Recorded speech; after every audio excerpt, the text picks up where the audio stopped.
আপনার নামে কয়টি সিম রেজিস্ট্রেশন করা আছে আপনি নিজেও জানেন না। এটি একটি টেনশনের বিষয়।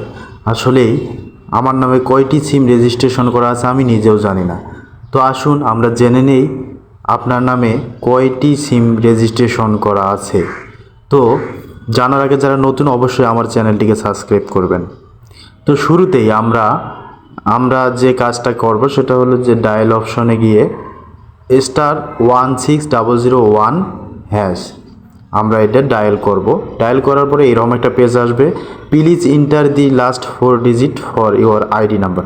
এনআইডি কার্ডের লাস্ট 4টি নাম্বার আমরা দেব, দিয়ে তারপরে আমরা ডায়াল করব ডায়াল প্যাডে গিয়ে।